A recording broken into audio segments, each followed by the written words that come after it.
Kalau saudara mempelajari sejarah, para penemu November tahun ini, dunia memperingati 100 tahun penemuan helikopter. Tanggal 20 November kemarin dulu, itu pas 100 tahun helikopter ditemukan. Dan dunia mensyukuri karena ada 2 orang yang berjuang untuk menciptakan itu. Dan semua penemu itu, semua penemu, siapapun orangnya, mereka berhasil hanya karena mereka sabar dengan waktu. Tidak ada penemu yang menemukan sesuatu tanpa melakukan percobaan berulang-ulang. Betul saudara? Mereka akan terus mencoba, gagal mencoba lagi, terus begitu. Dan mereka bersabar dengan waktu. Dan mereka tidak marah-marah dengan waktu.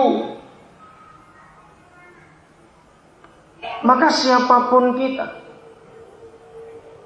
jangan saudara mempersoalkan uang untuk modal. Tidak. Saya bersama saudara membuktikan. Maaf, jangan saudara berpikir yang salah tentang diri saya. Ketika kita memulai pendidikan di Nabire ini, saksi hidupnya masih ada. Ada Pak Edo, ada Pak Erwan, ada Pak Novi, ada Pak Puji. Itu generasi yang pertama. Kita tidak mulai dengan uang. Kita hanya mulai dengan Tuhan. Dan kita mempergunakan waktu itu sebaik-baiknya dalam hidup. Maka itu bagi saudara yang masih jengkel, karena kenapa aku kok gak kaya-kaya? Ingat, orang jengkel dan kecewa itu berhenti. Betul tidak? Jangan kecewa, jangan marah, jalan. Karena waktu itu berjalan terus. Dan kalau sekarang kita melihat tangan Tuhan seperti ini atas kita,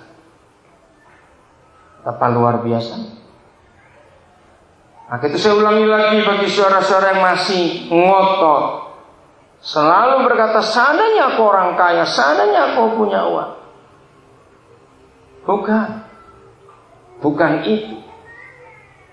Jadi kalau kita bisa menggunakan waktu, hebat sekali.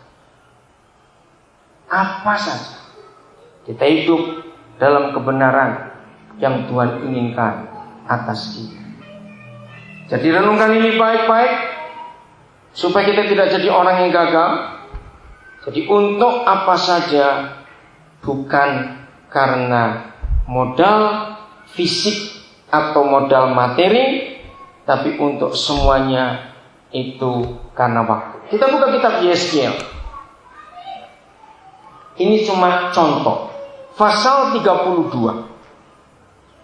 Kitab Yeskiel ini kitab yang khusus bicara soal waktu. Hampir semua ayat pertama dari seluruh pasal kitab Yeskiel, atau kali ayat-ayat yang pertama, bukan ayat 1 ya, dalam perikop baru, hampir semuanya pasti ada kata ini, saudara. Yeskiel 32 ayat 1. Pada tahun ke-12 dalam bulan yang ke-12, pada tanggal 1 bulan itu, datanglah firman Yahweh kepadaku, dan seterusnya. Nah, yang tertarik melihat kitab Yeskiel ini adalah kata waktunya itu. Baca nanti di rumah, saudara. Beda dengan nabi-nabi yang lain. Yeskiel ini paling teliti soal waktu. Maka itu dia bisa menyebutkan tahunnya, bulannya, tanggalnya. Karena bagi Yeskiel, waktu Tuhan berbicara kepada dia itu penting. Karena dia mengikuti perkembangannya bagaimana. Nah, kalau di dalam dunia sains atau ilmu pengetahuan, kita semua kenal kata grafik, bukan? Nah, grafik itu ditemukan supaya manusia itu bisa tahu, bisa menyadari dari awalnya itu di titik mana dan sampai hari ini di titik mana. Nah itu maksud Yesniel. Setiap kali Tuhan datang dan berbicara kepada dia pasti tulis bulannya, tahunnya, dan tanggal. Biasakan itu juga dalam kehidupan kita. Dan saya mengambil contoh soal Yesniel ini, maka itu saya sering hafal waktu-waktu, tanggal-tanggal, ada kejadian-kejadian khusus dalam hidup ini. Karena saya ingin lihat grafik bagaimana itu. Maka itu siang tadi waktu doa dengan anak-anak kita generasi pertama, sungguh saya bersyukur kepada Tuhan. 13 tahun sudah. Ketika tahun 95 bulan Juli tanggal 16, mereka masih kecil-kecil masuk TK. Itu luar biasa. Lerina, kalau ketemu saya dia pasti ingat waktu dia masuk TK di Sugapa. Hari itu saya ajak mereka ke sungai untuk mandi. Nah pas pulang, Lerina jatuh, kakinya luka. Dia nangis ketakutan. Saya peluk dia, saya gendong dia. Dan dia ingat itu. Itu tahun 97 padahal. Sekarang sudah besar. Kelas berapa Lerina sekarang?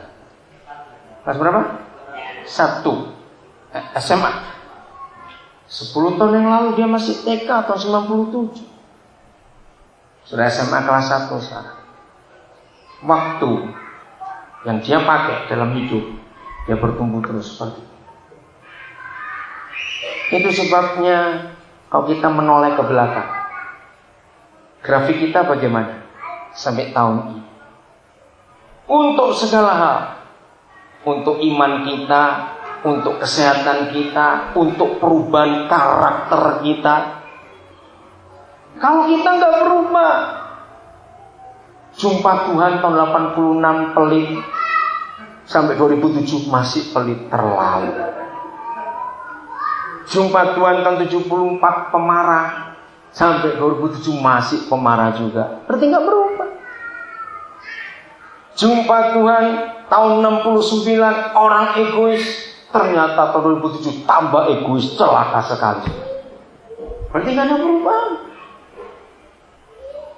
Maka itu hari-hari ini jangan cuma rajin ngitung duit. Amin. Rajinlah ngitung dirimu itu. Karakterku ini bagaimana? Ya orang yang mata duitan begitu melek langsung ada berapa ya? Tinggal berapa ya? Itu orang yang mata duit. Padahal uang itu bukan segala-galanya. Nah, saya sudah katakan tadi, kalau waktu kita nggak jadikan sahabat kita, uang pun nggak bisa diapa-apakan. Coba hitung karakter, saudara. Itu penting menilai karakter kita sendiri. Lagi sekali bayi saja ada perubahannya kok, ada perkembangannya, betul? Masa kita sudah tua-tua gini terus mandek bonsai? Betul nggak? Mengerikan sekali. Harus bertumbuh terus, walaupun sudah tua, bertumbuh terus. Kita harus punya grafik dalam kehidupan kita untuk melihat naiknya bagaimana, fluktuatifnya bagaimana, naik turunnya bagaimana. Kita akan menilai diri kita dari waktu ke waktu kehidupan kita. Libatkan Tuhan dalam segala hal. Amin. Kolose pasal yang ketiga, ayat yang ke-17. Nah, kalau kita melibatkan Bapa kita dalam segala hal, hidup itu indah. Dan berapa hal?